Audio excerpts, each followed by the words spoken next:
নিশ্চয়ই আপনারা দেখেছেন যে পরিবারের সাথে যোগাযোগ করতে আসা আমাদের একজন প্রবাসী ভাই যে তার পুরো পরিবারকেই বলতে গেলে হারিয়ে ফেলেছে। এই ছোট্ট ভিডিওটা যারা আপনারা দেখেছেন তাকিয়ে থাকার মতো দৃশ্য না এখানে। এমন অবস্থা যে মা তার সন্তানকে ধরে রেখেছে, এই জন্য মা বের হতে পারে নাই। আর যেই প্রবাসী ওমান প্রবাসী ভাই সুদীর্ঘ প্রবাস জীবন কাটিয়ে যখন আসছে, সন্তানকে একবার শুধু এয়ারপোর্টে স্পর্শ করে দেখেছে, এরপরে সন্তানটাকে আর আদর পর্যন্ত করতে পারে নাই। একবারের শুধু এই স্পর্শ, এতটুকুনের মধ্য দিয়ে তার এই সুন্দর সময়টা শেষ হয়ে গেছে। মৃত্যুটা এমন, আল মাউতু জিসরুন ইউসিরুল হাবিব ইলাল হাবিব। মৃত্যু হচ্ছে একটা পাত্রের নাম, যে পাত্র থেকে সবাইকে পান করতে হয়। মৃত্যু নামক পাত্র থেকে সবাইকে পান করা লাগে। আমরা এই ধ্রুব সত্যকে সামনে রেখে এই পরিবারের মর্মাহত পরিবার, আমরা তাদের জন্য সবরে জামিলের দোয়া করছি আল্লাহর কাছে। পাশাপাশি এখান থেকে অনেকগুলো মেসেজ আছে। এখান থেকে গুরুত্বপূর্ণ একটি বিষয় হচ্ছে, প্রবাসীদেরকে আমরা অনেক সময় কষ্ট দেই, খাটো করি। প্রবাসীরা এক বুক কষ্ট নিয়ে প্রবাসে থাকে, সেইখানে প্রবাসীদেরকে দেখলেই মানুষ আজনাবী বলে। দেশে আসার পরে প্রবাসীদেরকে মানুষ বিদেশি বলে। তাদের কষ্টের কোনো শেষ নেই। যেই পরিবার, যে ভাইটা সবাইকে হারিয়ে ফেললো ওমান প্রবাসী, তার মনের কষ্টগুলো তো বলে শেষ করার মতো না। এখানে আসলে ড্রাইভারকে অনেক দোষারোপ করা হচ্ছে। ড্রাইভার যতটা না দোষী, অনেক সময় আমরা এই বিষয়গুলো দেখলে দেখব আমাদের দেশের খুব বেশি দ্রুত স্পিডে গন্তব্যে পৌঁছার যে খারাপ প্রতিযোগিতা, এই প্রতিযোগিতার কারণে আমাদের দেশে অ্যাক্সিডেন্ট এত বেশি হচ্ছে। সবার প্রতিযোগিতা, কে কার আগে যাবে।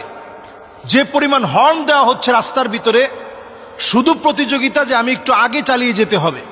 এই যে হর্ন দেওয়া হচ্ছে, 40% শিশু বাচ্চা একেবারে জন্মগ্রহণ করে, কানে অল্প শুনে এই অবস্থায় জন্মগ্রহণ করে। শব্দ দূষণ এখন চতুর্দিকে। আমাদের দেশে প্রতিযোগিতা নিয়ে গাড়ি চালানো হয়, যা একটু আগে যেতে হবে। এজন্যই অনেক সময় এই ধরনের বিপদ আপদগুলো ঘটে থাকে। ড্রাইভারদের তেমন কোনো শাস্তি হয় না। আসলে অনেক সময় ড্রাইভাররা চায় না যে অ্যাক্সিডেন্ট হোক, কিন্তু তার অসতর্কতার কারণে এই ধরনের মুসিবত আসে। এই ধরনের মুসিবত থেকে বাঁচার জন্য নবীজি সাল্লাল্লাহু আলাইহি সাল্লামের শিখানো ছোট্ট কয়েকটি আমল বলতে চাই। এক নাম্বার হচ্ছে, গাড়িতে উঠে আপনি পড়েন আল্লাহু আকবার, আল্লাহু আকবার, আল্লাহু আকবার। সুবহানাল্লাযী সাখখারা লানা হাযা ওয়া মা কুন্না লাহু মুকরিনিন ওয়া ইন্না ইলা রাব্বিনা লামুনকালিবুন। এই দোয়াটা পড়েন। বিমানে আপনি এই দোয়াটা পড়েন। বিমান দুর্ঘটনাও এখন বেড়ে গিয়েছে। আপনি দুর্ঘটনা থেকে বাঁচার জন্য দোয়াটা পড়েন। এ জাতীয় দুর্ঘটনা দেখা মাত্র আপনি দোয়া পড়েন। কি দোয়া পড়বেন? আলহামদুলিল্লাহিল্লাযী আফানি মিম্মা ইবতালাকা বিহি ওয়া ফাদ্দালানি আলা কাসীরিম মিম্মান খালাকা তাফদীলা। আয় আল্লাহ, এই বিপদ থেকে আল্লাহ আপনি আমাকে হেফাজত করেন। আমার ভাইটা কত বড় বিপদে পড়েছে, আল্লাহ আপনি তো আমাকে ভালো রেখেছেন। আল্লাহ আপনি আমাকে আরো নিয়ামতের মধ্যে রাখেন। এইভাবে করে আল্লাহ রাব্বুল আলামিনের কাছে আমরা নিজেদেরকে সঁপে দিই, নিজেদেরকে আত্মসমর্পণ করি, সারেন্ডার করার চেষ্টা করি। এরপর বড় একটা দোয়া আছে। বড় দোয়াটা হচ্ছে আল্লাহু আকবার, আল্লাহু আকবার, আল্লাহু আকবার, সুবহানাল্লাযী সাখখারা লানা হাযা ওয়া মা কুন্না লাহু মুকরিনিন ওয়া ইন্না ইলা রাব্বিনা লামুনকালিবুন। আল্লাহুম্মা ইন্না নাসআলুকা সাফারানা হাযাল বিররা ওয়াত তাকওয়া ওয়া মিনাল আমালি মা তারদা। আল্লাহুম্মা হাওবিন আলাইনা সাফারানা হাযা ওয়াদবি আন্না বু'দা। আল্লাহুম্মা আনতাস সাহিবু ফিস সাফার ওয়াল খলিফাতু ফিল আহল। আল্লাহুম্মা ইন্নী আউযু বিকা মিন ওয়াসাইস সাফার ওয়া কাআবাতিল মানজার ওয়া সুইল মুনকালাবি ফিল মালি ওয়াল আহল। পুরো এই দোয়াটা পড়া। এরপর গাড়ির মধ্যে আপনি বসে আছেন, আপনি ইয়া নাফিউ, ইয়া নাফিউ, ইয়া নাফিউ, আল্লাহর এই নামটা আপনি 21 বার পড়বেন।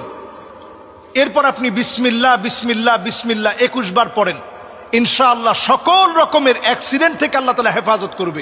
ইনশাআল্লাহ আল্লাহ তাআলা হেফাজত করবে। ইনশাআল্লাহ আল্লাহ তাআলা হেফাজত করবে। অ্যাক্সিডেন্ট থেকে আল্লাহ তাআলা বাঁচিয়ে দিবে। আমাদের এই ধরনের দুর্ঘটনার সময় পারিবারিকভাবে ভেঙে পড়াটা খুব স্বাভাবিক। আমরা দেখেছি পুরো বেগমগঞ্জে কান্নার রোল পড়ে গেছে। সবাই কাঁদতেছে, সবাই মর্মাহত। এই পরিবারের এই দুঃসময়ে যখন তারা বিপদের মধ্যে পড়েছে, আল্লাহ রাব্বুল আলামিন তাদেরকে সবর ইখতিয়ার করার তৌফিক দান করুক। এ জাতীয় বালা মুসিবত থেকে আল্লাহ তাআলা আমাদেরকে হেফাজত করুক।